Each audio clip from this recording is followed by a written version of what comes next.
به دوره یادگیری ماشین AI2U خوش اومدین. بریم سراغ یه مقدمه. درود و وقت بخیر خدمت دوستان عزیزم. من کیم؟ اینجا کجاست؟ من زهرا امینی هستم، یک فعال در حوزه هوش مصنوعی و علاقه‌مند دیتا و اما اینجا هم AI2U هست، یک کانال برای آموزش هوش مصنوعی. من از مدت‌ها قبل تصمیم داشتم آموزش رایگان هوش مصنوعی رو شروع کنم تا افراد بیشتری وارد این حوزه بشن و راحت‌تر این مسیر رو طی کنن. ولی خب چرا برای شروع دوره یادگیری ماشین رو انتخاب کردم؟ چون پایه و اساس بیشتر زیرساخت‌های هوش مصنوعیه و یه نقش کلیدی رو توی ادامه مسیر داره.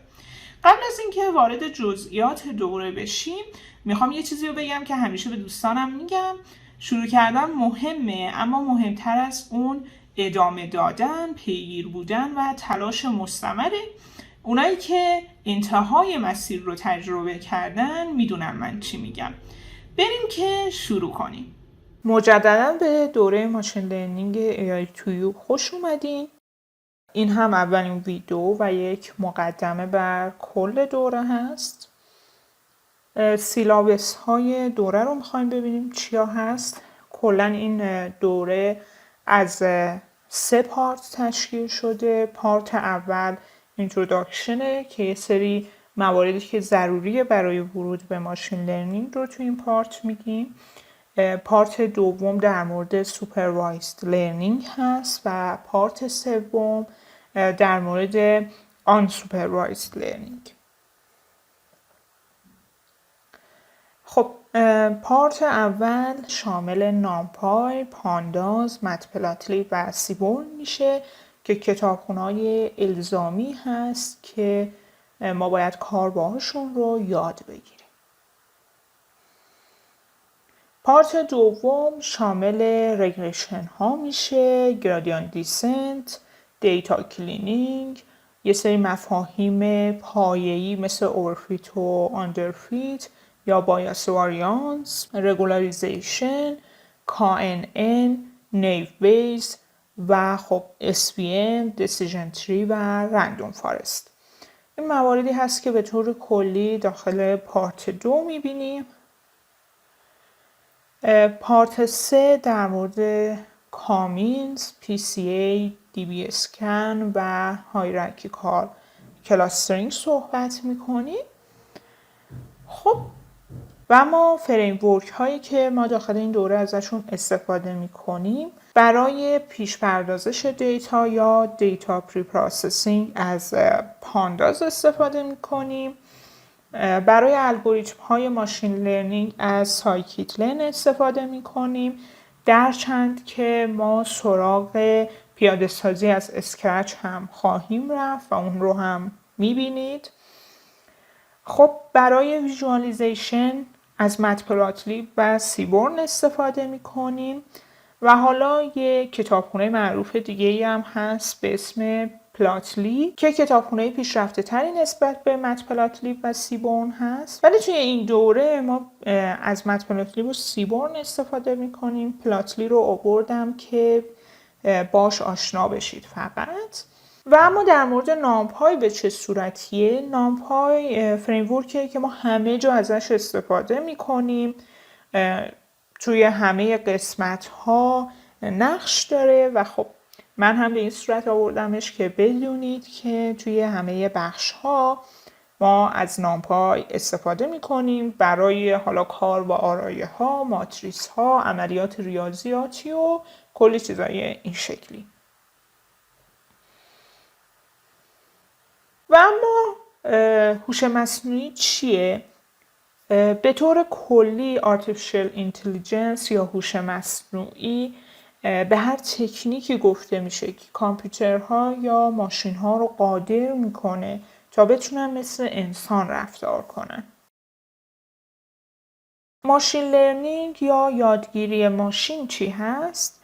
یه زیرمجموعه‌ای از هوش مصنوعیه که به کامپیوترها یا ماشین‌ها این قابلیت رو میده تا بتونن بدون برنامه‌ریزی مستقیم یاد بگیرن. حالا منظور از برنامه ریزی مستقیم همون حالا ایف و کارهای این شکلی میگه بدون اینکه بیاین شما به صورت مستقیم از دستوراتی مثل ایف استفاده کنید اون حالا کامپیوتر یا ماشینتون بتونه یاد بگیره.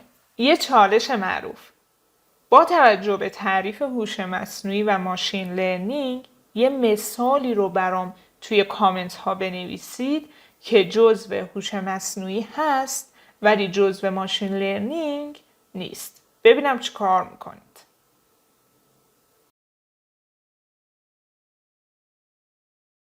بریم یه مثال بزنیم از ماشین لرنینگ.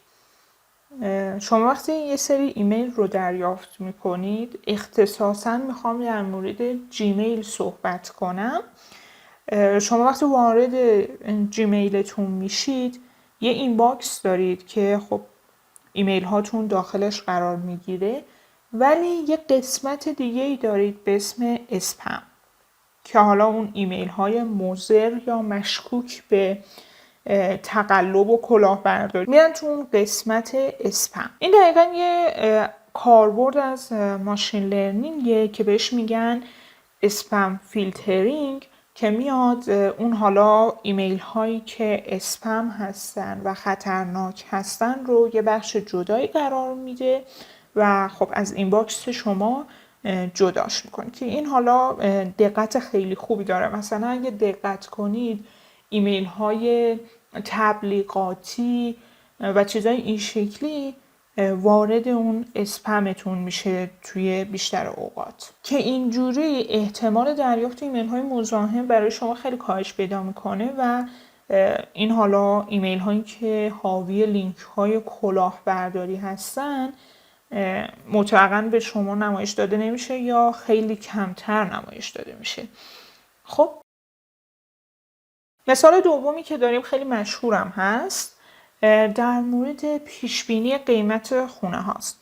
شما در نظر بگیرید رفتید پیش املاکی سر کوچه‌تون و میخواین بدونید که خونه شما قیمتش برای فروش یا اجاره چقدره. اگه دقت کنید املاکی یه سری ویژگی‌های خونه شما رو میپرسه و بعد مثلا میگه که تو این چند وقته یه خونه مشابه خونه شما رو که حالا مثلا زیادم دور نیست، یه کوچه اونورتر بوده رو فروخته مثلا 200 میلیون و احتمال میده خونه شما رو هم چیز هول و هوش 200 تا 250 میلیون میتونه بفروشه. خب این کاریه که املاکی انجام میده با توجه به داده هایی که از قبل داشته، تجربه‌ای که کسب کرده و حالا ویژگی های خونه شما میاد که قیمتی رو به خونه شما اختصاص میده. ما با استفاده از ماشین لرنینگ هم میخوایم همین کار رو بکنیم. یه سری داده هایی رو که داریم به ماشین میدیم و بعد از اینکه حالا اون فرایند لرنینگ ماشین تموم شد، یادگیری رو انجام داد، ازش توقع داریم که داده‌های جدیدی رو که بهش میدیم بتونه قیمتشون رو پیش بینی کنه. این یه مثال خیلی معروفیه که خب به هاوس پرایس پردیکشن معروفه و حالا اگه برید سرچ کنید خودتون هم میتونید در موردش کمی مطالعه کنید. توی بخش بعدی ما میخوایم در مورد انواع داده ها صحبت کنیم. در کل ما 2 دسته داده های ساختارمند و داده های غیر ساختارمند داریم که حالا بهتره بهشون بگیم structured data و unstructured data. که حالا structured data همون چیا هستن؟ یه نوع معروفی داریم به اسم داده های جدولی یا تابیولار که اگه قبلا کار کرده باشید ماشین لرنینگ قطعا خیلی دیدینش. اینجا ما توی ادامه هم میبینیمش و میبینیم که این داده چیه. و تایم سریز دیتا هامون هستن که به داده های سری زمانی معروفن. بیشتر این نوع دیتا ها رو توی بازارهای مالی مثل بورس میبینیم. بریم سراغ داده های غیر ساختارمند که براتون همشون قابل لمسه: تصاویر یا ایمیج ها، تکست یا متن، وایس یا صوت. که اینها معروفن به unstructured data. خب چه تفاوتی داره این دو دسته دیتا؟ احتمالا میتونید حدس بزنید، ولی خب ما توی دسته اول داده‌های ساختارمند کارمون ساده تره، حجم کمتری از حافظه رو این دیتا اشغال میکنن و معمولا ما توی ماشین لرنینگ یا ML کلاسیکی که توی این دوره میبینیم با این داده ها کار میکنیم، به ویژه حالا اون داده های تابیولار. ولی داده هایی که unstructured هستن بیشتر فضا رو اشغال میکنن، داده های پیچیده تری هستن نسبت به structured دیتا ها و از طرفی ما معمولا روی این دیتا هامون از دیپ لرنینگ استفاده میکنیم تا حالا الگوریتم های ML کلاسیک. پیش میاد که الگوریتم های ML کلاسیک رو استفاده کنیم، ولی دیپ لرنینگ روی این دیتا ها جواب بهتری میده. خب بریم سراغ این که در مورد دیتا ست صحبت کنیم. دیتا ستی که میبینید تابیولار دیتا یا دیتای جدولی هست و خب بیشترین کاربرد رو توی این دوره داره. ما بیشتر از این نوع دیتا استفاده میکنیم. خب دیتا ستی که داریم مربوط به یه سری خونه است که در نهایت قیمت اون حالا خونه ها رو هم ما توی این جدول داریم. بریم یه سری مفاهیم اولیه رو اول بررسی کنیم. خب این جدولی که داریم یه سری سطر داره. این سطرهایی که ما داریم توی جدول میبینیم. به هر کدوم از این سطرها میگن یه نمونه یا سمپل. خب و ما یه سری ستون‌ها داریم توی این حالا دیتا ستی که میبینیم که حالا بعداً میبینیم که به هر کدوم از این ستون‌ها چی میگن. خب همونطوری که دارید میبینید ما یه سری از ویژگی‌های خونه رو داریم توی این حالا جدولمون و در نهایت قیمت خونه. مثلا ما یه خونه‌ای داریم که 2104 متر مربع هست، 5 تا اتاق خواب داره، طبقه 1 و قدمت ساختش 45 سال هست. در نهایت قیمتش هم 460,000 مثلا دلار بوده. خب دیدین من چی گفتم؟ گفتم هر کدوم از این خونه هایی که توی سطرهای ما هستن یه سری ویژگی دارن. بنابراین به این ستون هایی که داریم میبینیم میگیم فیچر یا ویژگی. اما ما به ستون آخری که داریم اینجا میبینیم یعنی به پرایس نمیگیم ویژگی یا فیچر، بهش میگیم اون مقدار که قرار ما پیش بینی کنیم، بهش میگیم پردیکشن. خب بنابراین به ستونهای دیگه میگیم فیچر، ولی به اون مقداری، به اون چیزی که قرار پیش بینی کنیم مثل اینجا که پرایسه میگیم پردیکشن. خب این از حالا اون مفاهیم اولیه‌ای که ما در مورد دیتا ست قراره بدونیم. خب ما قرار این دیتا رو به ماشینمون بدیم، به الگوریتممون بدیم که اون یاد بگیره چجوری قیمت ها رو پیش بینی کنه و بعد هم در نهایت بتونه خب به صورت مستقل یه سری قیمت رو پیش بینی کنه. برای این کار ما چند تا فاز داریم که ترین، تست و ولیدیشن هستن. توی فاز ترین یا آموزش الگوریتم ما با استفاده از داده هایی که داره آموزش میبینه.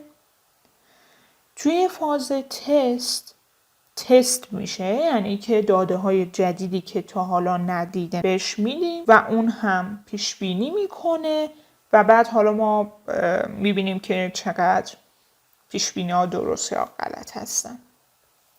خب بنابراین ما با فاز ترین و تست آشنا شدیم، ولی ولیدیشن چیه؟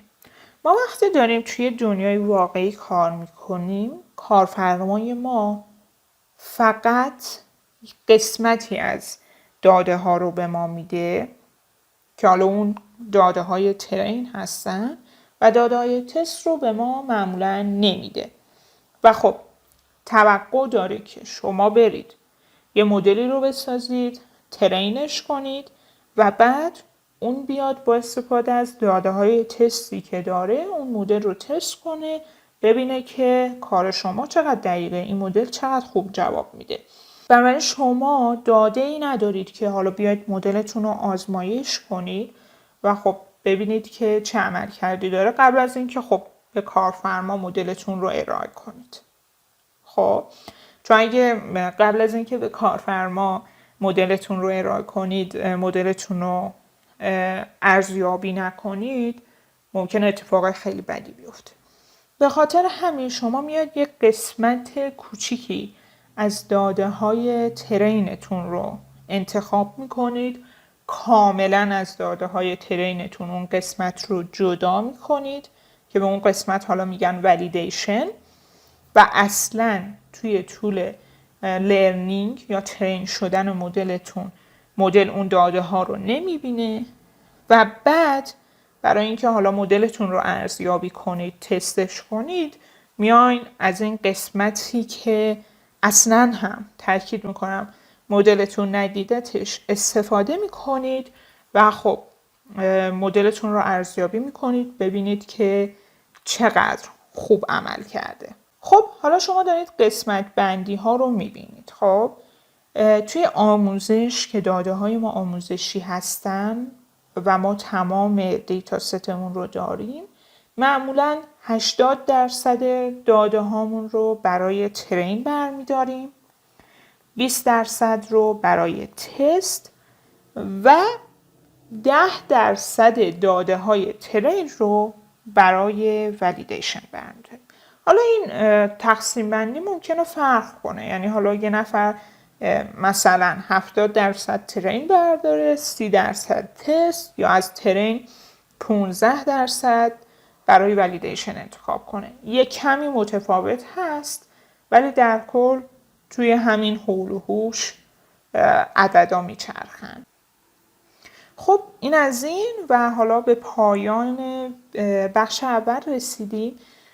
فعلا میخواستیم فقط یه مقدمه بگیم، با یه سری اصطلاحات و نکات آشنا بشیم و توی ادامه میریم سراغ اصل مطلب. فقط یه نکته، شما این اسلاید ها و حالا در آینده کد ها و مطالب مربوط به ویدیوها رو میتونید از کانال تلگرام، گیت هاب و جای این شکلی بردارید که من آدرسشون رو توی کپشن براتون قرار میدم.